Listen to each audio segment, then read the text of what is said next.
Boa tarde, pessoal. A gente está aqui hoje para falar um pouco sobre uma situação, um problema muito comum, que é os diferentes graus de pneumonia, né? Por que que todas as vezes que a gente vai na UTI ou alguns pacientes que estão com a imunidade baixa, internados, sofrem muito com pneumonia. E enquanto outros que já estão com imunidade quanto casos rotineiros do dia a dia já não expressam tanta periculosidade para a pessoa assim, né? Então, de começo a gente vai começar falando um pouco sobre as características gerais, né, da pneumonia. Nesse caso a gente vai se referir à pneumonia bacteriana, porque existem outros tipos de pneumonia, como a fúngica, a pneumonia viral. E nesse vídeo a gente vai estar em específico falando da pneumonia bacteriana e ainda causada pelo micro-organismo Streptococcus pneumoniae. Esse micro-organismo ele é bactéria. As bactérias se encaixam na questão dos procariotos, né, que não possuem núcleo, o material genético ele é circular, não possuem organelas intramembranosas, hum, e podem ou não possuir uma parede celular. Uma grande minoria das bactérias não possuem parede celular, enquanto outras já têm essa parede celular. E dessas caracterizações, normalmente a gente costuma diferenciar as bactérias que possuem parede celular em duas grandes famílias, as gram-positivas e as gram-negativas. O que seriam bactérias gram-positivas? Seriam bactérias que são coradas facilmente por um teste de coloração de Gram. Ou seja, a coloração de Gram ela tem afinidade por carboidratos da parede celular, principalmente os peptídeos glicanos. E daí, quando a bactéria é gram-positiva, ela vai se corar facilmente com esse corante de Gram. Enquanto as gram-negativas, por não possuírem tanto peptídeo glicano na sua parede celular, elas não se coram facilmente. As bactérias gram-negativas elas são mais características por possuir lipopórios sacarídeos, LPS, na sua membrana, que é diferente um pouco das bactérias gram-positivas. Nesse caso, vamos começar a falar um pouco sobre a Streptococcus pneumoniae. Primeiramente, vou usar esse material aqui como base, que eu achei que ficou bom, né? E a gente está falando da família Streptococcaceae. Dentro dessa família, a gente vai ter os micro-organismos que são facultativos e anaeróbicos restritos. O que significa isso? Quando ele é facultativo, significa que ele pode viver em ambientes com oxigênio ou sem oxigênio. Ou seja, se ele está em um ambiente sem oxigênio, ele pode partir por uma fermentação láctea ou um outro tipo de metabolismo. Nesse caso aqui a gente vai se enquadrar mais em pautar em falar sobre o gênero da Streptococcus, que é a nossa parte base. E um ponto importante são que dentro dessa própria família de Streptococcus a gente tem várias outras subespécies e mesmo dentro da espécie da Streptococcus pneumoniae a gente tem micro-organismos de bactérias de virulências diferentes, ou seja, a gente tem bactérias que têm uma virulência baixa e até uma virulência alta. Então, o que significa? Significa tipo que antes da gente falar dessa questão de virulência, vamos falar um pouco sobre os locais que elas habitam. Normalmente essas bactérias fazem parte da nossa microbiota do trato respiratório, nasofaringe, traqueia e outros lugares. E o que acontece? Acontece que normalmente nosso corpo está em uma situação de homeostase, ou seja, a gente está balanceado. Quando a gente se torna imunocomprometido, a nossa imunidade abaixa e esses micro-organismos aumentam muito de quantidade. Daí nosso sistema imune, tanto a microbiota local, não consegue conter eles. Então eles são melhores competidores quando a nossa imunidade abaixa. E daí a gente pode ter quadros de pneumonia. Caso essa bactéria tenha uma virulência alta, daí a gente pode desencadear um caso de pneumonia. Isso que acho que difere um pouco quando a gente fala em pacientes em situação de UTI e pacientes normais, né? Que eu falo assim que são pegos por uma pneumonia rotineira. Quando o paciente está na situação de UTI, a gente tem um paciente que está totalmente imunocomprometido e tem vários outros fatores que faz com que sua homeostase fique dispareada. Nesse quesito, quando você restringe visitas, restringe vários outros fatores de pacientes de UTI, é justamente para evitar que outras pessoas possam levar essas bactérias para essa pessoa. Porque uma pessoa que não está imunocomprometida ou que está bem, ela vai ter algumas dessas bactérias nas suas vias respiratórias, e daí quando ela vai fazer uma visita, ela pode acabar transmitindo isso para o paciente que está em uma situação debilitada e agravar o caso de pneumonia, né? Aqui a gente vê que a temperatura ideal que elas habitam entre 25 e 37 graus Celsius. E aqui uma classificação que diz quanto ao carboidrato C. Essa classificação aqui vai ser um pouco importante somente para a gente poder diagnosticar se essa pneumonia é causada por Streptococcus pneumoniae, porque a Streptococcus pneumoniae ela não tem esse carboidrato C na sua parede celular, e daí ela não é reativa ao teste de Lancefield. Outro ponto é que essa bactéria ela é alfa-hemolítica, significa que ela não faz a quebra completa do sangue. Vamos passar aqui, vamos agora para 66 aqui. Tá. Aqui, como eu falei, não é classificado pelo teste Lancefield, porque ela não possui a proteína C e ela é alfa-hemolítico.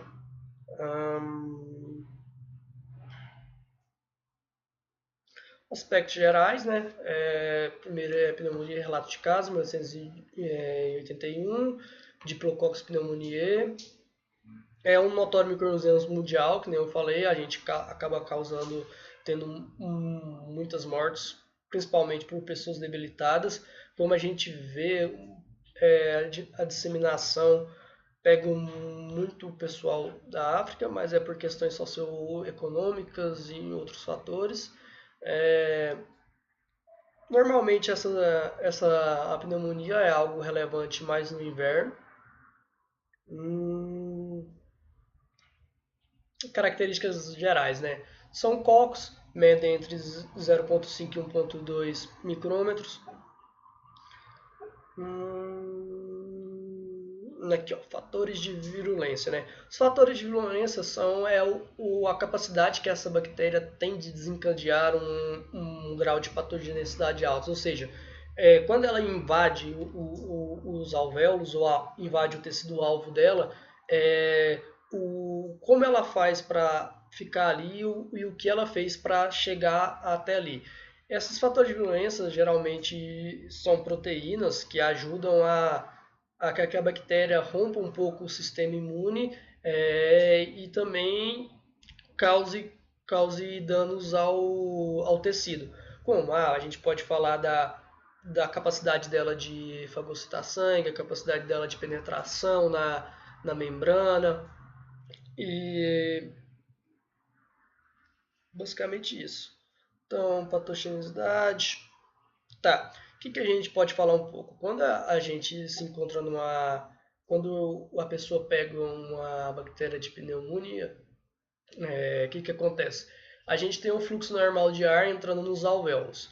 E daí a gente tem um certo número de estruturas ali que vão combater com que as bactérias cheguem ali, neutrófilos, macrófagos. Então a bactéria vai chegando e vai sendo fagocitada. E isso a gente está falando em pequena escala. Quando a gente quebra essa homeostase, a gente aumenta essa escala de bactérias. E daí o que acontece?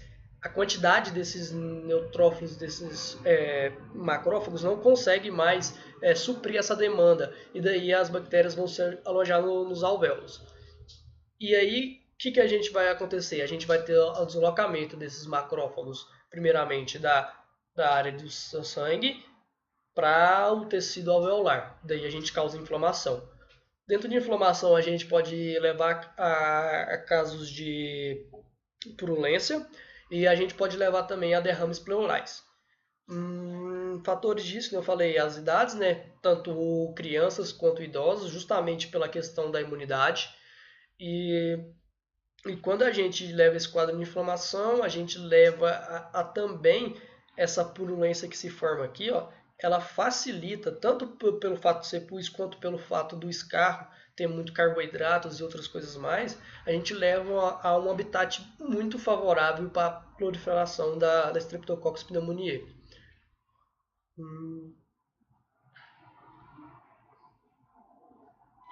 Diagnóstico, a gente pode fazer um diagnóstico por isolamento, né? E daí a gente vai fazer análise dessas cepas. Dentro de um ponto importante, a gente também tem a radiografia para a gente ver como é que se encontram as vias aéreas. E em casos que nem de pacientes que estão na UTI, a gente já vai fazer um diagnóstico diferencial. Por quê? Quando a gente falou da Streptococcus pneumoniae, a gente falou que tem bactérias de diferentes tipos, de diferentes graus de virulência. Então, se a gente souber em específico qual que é a bactéria, a gente pode aumentar a eficácia do tratamento ministrando antibióticos melhores, que consigam ser mais efetivos para essa bactéria, para essa cepa em si.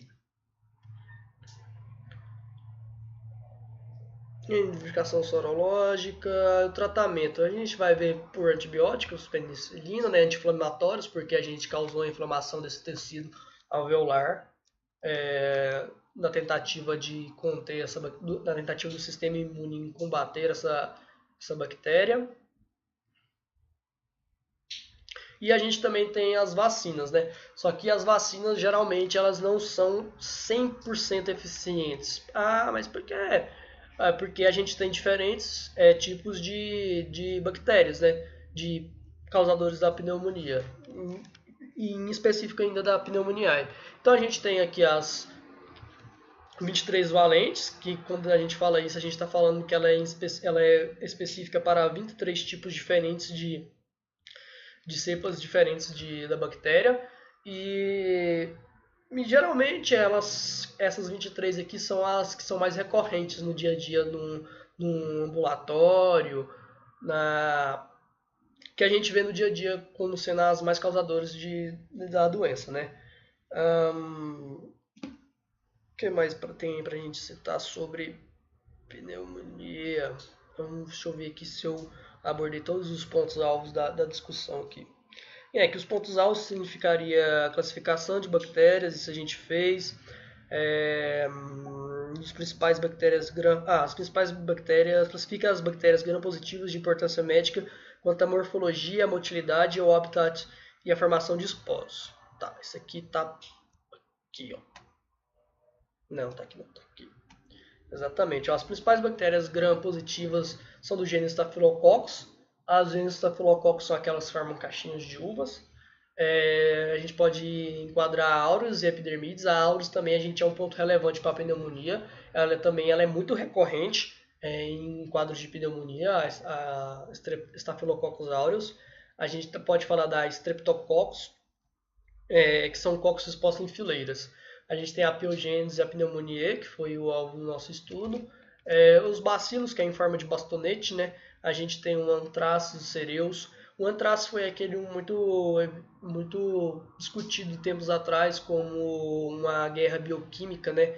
Onde eles colocaram esporos de bacilo anthrax nas cartas e daí faziam as pessoas inalar, podendo contrair anthrax. Esporos, vou aproveitar e falar sobre esporos aqui. Esporos é uma forma de resistência das bactérias, onde elas perdem a água, elas se desidratam e condensam seu material genético, de forma que ele não possa diminua o contato com o meio externo e com outras substâncias, de modo a não fazer com que ele se oxide, ou seja, a perda de material genético.